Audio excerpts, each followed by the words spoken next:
I am live. I just need to get hooked up with my anchor. And I am live. This is Coach Cameron, and today's topic is why you must train at home. I was watching a TED Talk of a man. His name was Federico Bitti, and he was given his experience of overcoming difficult movements. He had or has dystonia. Dystonia is a movement disorder, which it basically causes disruption in the brain. When your brain makes signals to the muscles for normal movement, it doesn't give normal movement, and instead it gives severe spasms and awkward, jerky movements. So they're involuntary. So you look very awkward when you're moving.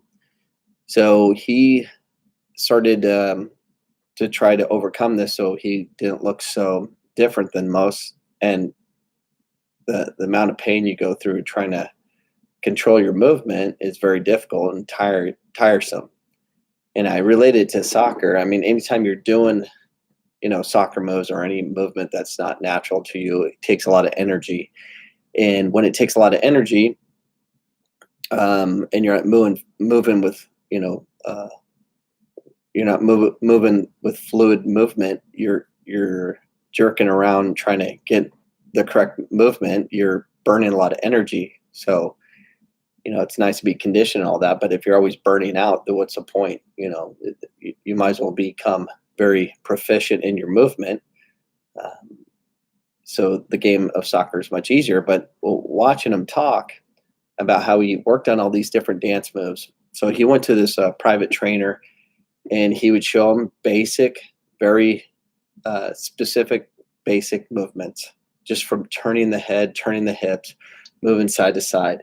And he'd do it day after day after day. And after a long period of it, he started moving normally. And a lot of people don't overcome it because they don't work on fixing their brain and teaching it how to rewire.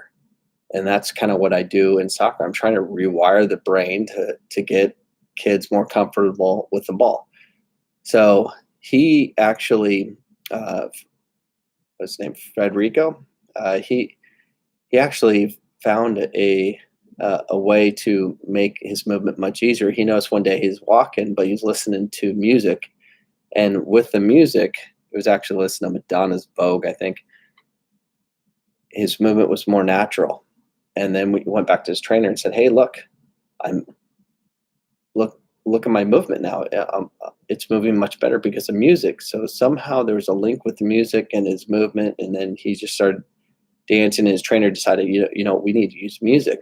So they used music as another form of correcting his brain signals and timing and all this stuff. And for me, it's very fascinating to look at.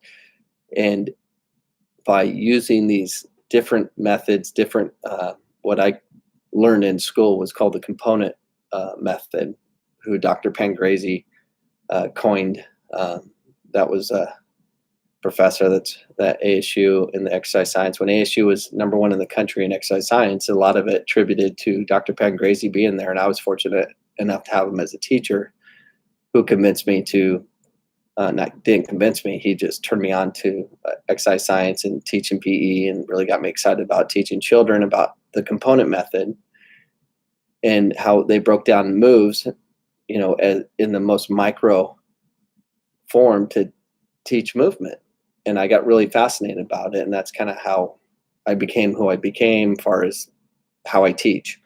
So anyways, long story short, I'm thinking about, all right, I have all these kids I'm trying to teach how to move. And I do a lot of component method. I do a lot of what I call slow movement. We're talking about Tai Chi soccer, kind of like we want to get them to slow down. But the problem is, when there's others around, everyone's competing and watching what others are thinking about how they're moving. Others are moving quicker than others. So that forces other players to try to go faster than they should, or that they're accustomed to. And that causes problems. So this is the importance of training at home. And this is why I'm doing my skill of the day at home. So the ones that are trying to develop movement, they can do it in a slow pattern that they can actually allow the learning to happen without any outside distractions. So when you're learning these moves of the day that I'm putting online, do it slowly so there's no jerky movement.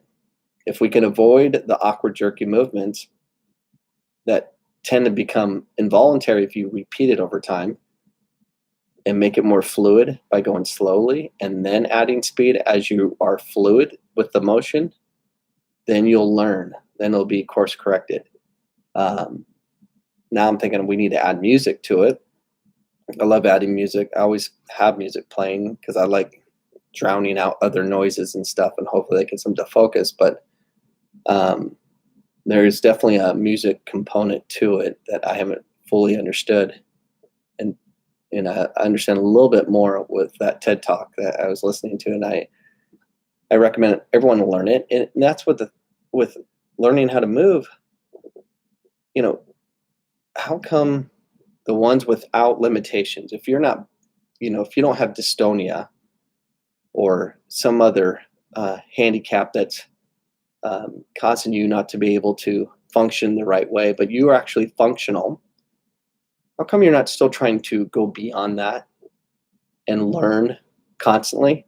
Why is it like people that have disabilities like dystonia or worse, they're actually have an injury or a spinal injury, but they'll work so hard to get back to normal. So the ones that are normal, why aren't you pushing yourselves to be beyond that? Why are we stopping to learn to move? I don't understand that. When it comes to soccer players, it takes years to overcome things like dystonia or spinal injury. It takes months, hours upon hours to get to where you were. Why aren't we setting our goals to be beyond that? You need to. I don't care if you're a professional athlete. When did you decide that you're not going to keep learning how to move? It's not tactics and the game. It's going to always be taught. You're going to be fed that forever. So in order to implement tactics, you have to be proficient technically. And beyond that, push yourself beyond that. So work on your craft. Work on your ability to move every day for the rest of your life. You don't have another choice. It'll definitely make you smarter, but if you want to continue in the game and advance further than you ever dreamed of, you can't stop training. You cannot take one day off. You can't do it. Of all the success stories I've heard with overcoming ailments and stuff, it took a tremendous amount of work.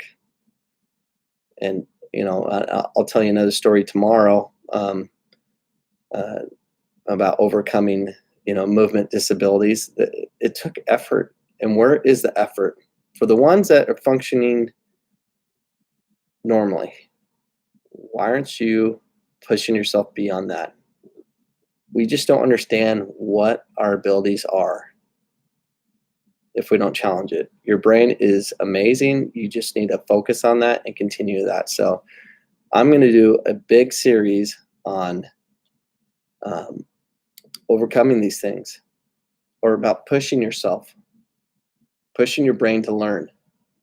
Problem is, it takes work, and you're not going to notice things until, after months of work, and you can't stop ever. So anyways, learn how to move every day. Learn a different movement that's awkward, that becomes unawkward, becomes normal, and then you learned, and then you go on to the next awkward thing and make it normal. Normalize your brain through as many different awkward movements as possible. That's what the skill of the day is about. Please do it every day and you'll become great. That's all I have to say this day. Peace out.